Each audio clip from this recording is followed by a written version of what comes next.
Hello friends, welcome to my channel success point. आप सबका success point पर स्वागत है। तो आज हम बात करेंगे क्लास 12th पॉलिटिकल साइंस के चैप्टर नंबर 2 दो ध्रुवीयता का अंत के बारे में। तो सबसे पहले हम दो ध्रुवीयता का मतलब समझ लेते हैं। दो ध्रुवीयता का अर्थ होता है विश्व में दो ध्रुवों का होना, दो महाशक्तियों का होना, जो कि थे सोवियत संघ व अमेरिका। तो चलिए अब हम चैप्टर को शुरू करते हैं। शीत युद्ध के सबसे सरगर्म दौर में बर्लिन की दीवार खड़ी की गई थी।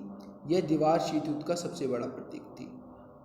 बर्लिन की दीवार जो थी वो शीत युद्ध का प्रतीक थी। यह 1961 में 1961 में खड़ी की गई थी। वह बर्लिन की दीवार 1989 में 1989 में गिर गई थी, जो कि जर्मनी के एकीकरण तथा साम्यवाद के अंत की शुरुआत का प्रतीक थी। चलिए अब हम आगे बढ़ते हैं। तो सबसे पहली एडिंग हमारी आती है, सोवियत प्रणाली क्या थी। तो सोवियत प्रणाली जो थी वो सोवियत संघ में थी। सोवियत संघ अर्थात USSR, United states of Soviet रूस,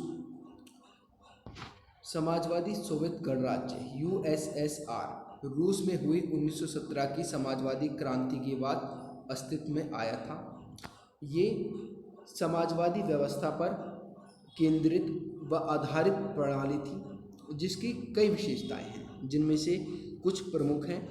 पहली, इस व्यवस्था में देश का कोई भी नागरिक बेरोजगार नहीं होता। यह व्यवस्था सभी को रोजगार उपलब्ध कराती है। दूसरा, यह लोगों को बुनियादी ज़रूरतों की आवश्यकताओं की वस्तुओं जैसे कि स्वास्थ्य सुविधा, शिक्षा, बच्चों की देखभाल तथा लोक कल्याण की अन्य वस्तुएं रियायती दर पर मुहैया कराती है। तीसरा, यह व्यवस्था अपने सभी नागरिकों के लिए एक न्यूनतम जीवन स्तर को सुनिश्चित करती है। चौथा, इस व्यवस्था में सरकार अपने नागरिकों की आवश्यकताओं की वस्तुओं पेन से लेकर कार का स्वयं उत्पादन करती है। सोवियत संघ के केंद्र में कम्युनिस्ट पार्टी थी।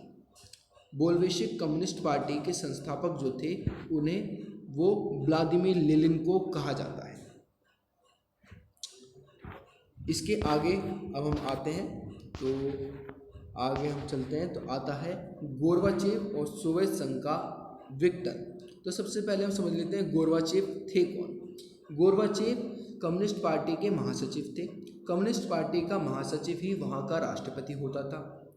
सन 1985 में 1985 में गोर्बाचेव कम्युनिस्ट पार्टी के महासचिव बने, जो आगे चलकर सोवियत संघ के राष्ट्रपति बने। सोवियत संघ सोवियत अर्थव्यवस्था में सुधार लाना चाहते थे, जिसके लिए उन्होंने कई प्रयास किए, परंतु वह विफल रहे। तत्पश्चात सोवियत संघ का विघटन हो गया। गोर्बाचेव सोवियत संघ के अंतिम राष्ट्रपति थे। इन्हीं के द्वारा सोवियत प्रणाली में कुछ रियायत बरतने के कारण सोवियत संघ का विघटन हो गया। तो दोस्तों, आप गोर्बाचेव के बारे में समझ ही गए होंगे। इनका पूरा नाम था मिखाइल गोर्बाचेव। अब हम सोवियत संघ के विघटन के कारण समझते हैं कि आखिरकार इतनी एक बड़ी महाशक्ति का सोवियत संघ का विघटन क्यों हुआ। तो इसका सबसे बड़ा कारण था राष्ट्रीयता तथा संप्रभुता के भावों का उभार। राष्ट्रीयता तथा संप्रभुता के भावों का उभार, ये क्वेश्चन कई बार आ जाता है कि सोवियत संघ के विघटन का सर्वाधिक बड़ा कारण क्या था। तो ये था राष्ट्रीयता तथा संप्रभुता के भावों का उभार। तो अब हम सोवियत संघ के विघटन के और कई कारणों के बारे में पढ़ लेते हैं। तो पहला कारण इसमें आ जाता है, सोवियत संघ की राजनीतिक आर्थिक संस्थाएं अंदरूनी कमजोरी की वजह से लोगों की आकांक्षाओं को पूरा करने में असफल रहीं। लोगों की आकांक्षाएं सरकार से उनसे मिलने वाली सुविधाओं से काफ़ी अधिक थी। कई वर्षों तक, ये दूसरा पॉइंट है, कई वर्षों तक अर्थव्यवस्था गतिरुद्ध रही। इससे उपभोक्ता वस्तु की बहुत कमी हो गई और सोवियत संघ की आबादी का एक बड़ा हिस्सा अपनी राजव्यवस्था को संदेह की दृष्टि से देखने लगा और उस पर खुलेआम प्रश्न करने आरंभ कर दिए थे। तीसरा पॉइंट, सोवियत संघ ने अपने संसाधनों का ज़्यादातर हिस्सा परमाणु हथियार और सैन्य साजो सामान पर लगाया। उसने अपने संसाधनों को पूर्वी यूरोप के अपने खेमों के देशों के विकास पर खर्च किया ताकि वे सोवियत नियंत्रण में बने रहें। चौथा पॉइंट, सोवियत संघ के नागरिकों की पश्चिम के देशों के प्रति जानकारी बढ़ी। वे अपनी राज्यव्यवस्था और पश्चिम देशों की राज्यव्यवस्था के बीच मौजूद अंतर को भांपने लगे थे। इसके बाद में अगला कारण आता है, वहाँ की कम्युनिस्ट पार्टी जनता के लिए उत्तरदायी नहीं रह गई थी।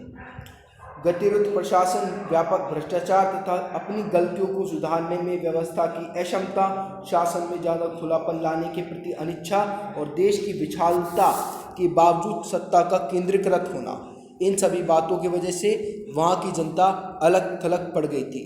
वहाँ की जनता अपने को पार्टी के अधिकारियों से मिलाकर नहीं देख पा रही थी। वह अपने आप को पार्टी के अधिकारियों से अलग थलग सा महसूस करने लग गई थी।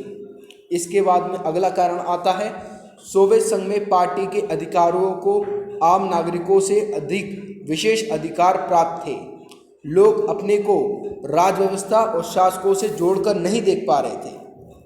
इन्हीं कारणों की वजह से जो है एक बहुत बड़ी महाशक्ति सोवियत संघ का विघटन हुआ।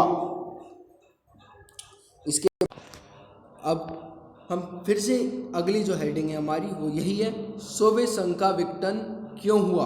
विश्व की दूसरी सबसे बड़ी महाशक्ति अचानक कैसे बिखर गई?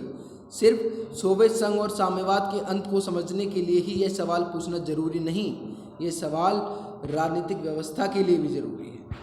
तो इसका भी वही उत्तर आ जाएगा।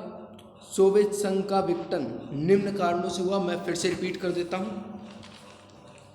सोवियत संघ की राजनीतिक आर्थिक संस्थाएं अंदरूनी कमजोरी की वजह से लोगों की आकांक्षाओं को पूरा करने में असफल रहीं। जो उनकी सरकारी व्यवस्था थी वो लोगों की आकांक्षाओं को पूरा करने में असफल रही। कई वर्षों तक अर्थव्यवस्था गतिरोध रही। इससे उपभोक्ता वस्तु की बहुत कमी हो गई और सोवियत संघ की आबादी का एक बड़ा हिस्सा अपनी राजव्यवस्था को संदेह की दृष्टि से देखने लगा और उस पर खुलेआम प्रश्न करने आरंभ कर दिए। इसके अलावा सोवियत संघ ने अपने संसाधनों का ज़्यादातर हिस्सा परमाणु हथियार और सैन्य साजो सामान पर लगाया था।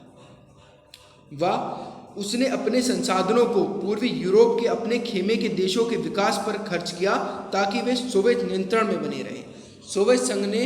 सोवियत संघ का विघटन जो हुआ था वो 15 टुकड़ों में हुआ था। इनमें सबसे शक्तिशाली राष्ट्र था रूस। वह पर एकमात्र परमाणु शक्ति संपन्न राष्ट्र भी रूस ही था। रूस की मुद्रा का नाम रूबल है। सोवियत संघ की संसद का नाम ड्यूमा है। ये कुछ एक नंबर वाले क्वेश्चन थे। इसके आगे पश्चिम देशों की तरक्की के विषय में सोवियत संघ के आम नागरिकों की जानकारी बढ़ी। वे अपनी राजव्यवस्था और पश्चिम देशों की राजव्यवस्था के बीच मौजूद अंतर को भांपने लगे थे। इसके अलावा वहाँ की कम्युनिस्ट पार्टी जनता के लिए उत्तरदायी नहीं रह गई थी। गतिरोध प्रशासन, व्यापक भ्रष्टाचार तथा अपनी गलतियों को सुधारने में व्यवस्था की अक्षमता, शासन में ज़्यादा खुलापन लाने के प्रति अनिच्छा और देश की विशालता के बावजूद सत्ता का केंद्रीकृत होना, इन सभी बातों की वजह से वहाँ की जनता अलग थलग पड़ गई। सोवियत संघ के पार्टी के अधिकारियों को आम नागरिकों से अधिक विशेष अधिकार प्राप्त थे। लोग अपने को राजव्यवस्था और शासकों से जोड़कर नहीं देख पा रहे थे। तो इन्हीं सब कारणों की वजह से सोवियत संघ का विघटन हुआ। तो आगे हम देख लेते हैं ये सोवियत संघ के विघटन का घटना चक्र। मार्च 1985 से 1988, इसको आप पॉज करके पढ़ लीजिएगा आराम से। आगे यहाँ पे आप देख लीजिए, ये है मिखाइल गोर्बाचेव। इन्होंने जो सुधार करे थे उनके नाम थे पेरेस्ट्रोइका अर्थात पुनर्संरचना और गलास्तनोस्त खुलेपन। ये सोवियत संघ के राष्ट्रपति मिखाइल गोर्बाचेव द्वारा सोवियत व्यवस्था में किए गए सुधारों के नाम थे। क्या? गलास्तनोस्त व पेरेस्ट्रोइका, पुनर्संरचना व खुलापन। इसके आगे हम पढ़ते हैं विघटन की परिणतियाँ। जब सोवियत संघ का विघटन हुआ तो इससे क्या हुआ? सबसे पहला तो इससे ये कारण हुआ कि दूसरी दुनिया का पतन हो गया, अर्थात सोवियत संघ का पतन हो गया, जिसके कारण शीत युद्ध भी समाप्त हो गया व एक नई शांति संभावना का उदय हुआ। व दूसरा यह कि विश्व की राजनीति में शक्ति संबंध बदल गए।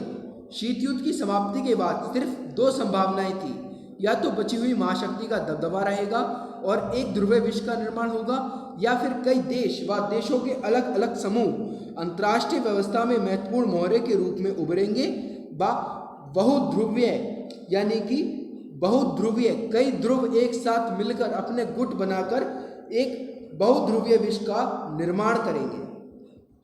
व तीसरी बात ये कि सोवियत खेमे की समाप्ति का एक मतलब था नए देशों का उदय। इन सभी देशों की अपनी स्वतंत्र पहचान तथा पसंद है। इनमें से कुछ देश, विशेषकर बाल्टिक और पूर्वी यूरोप के देश, यूरोपीय संघ से जुड़ना तथा उत्तर अटलांटिक संधि संगठन नाटो का हिस्सा बनना चाहते थे। वह सोवियत संघ के विघटन के बाद उसका उत्तराधिकारी रूस को बनाया गया व रूस के पहले राष्ट्रपति बने थे बोरिस येल्त्सिन। तो आज की वीडियो हम यहीं पे समाप्त करते हैं।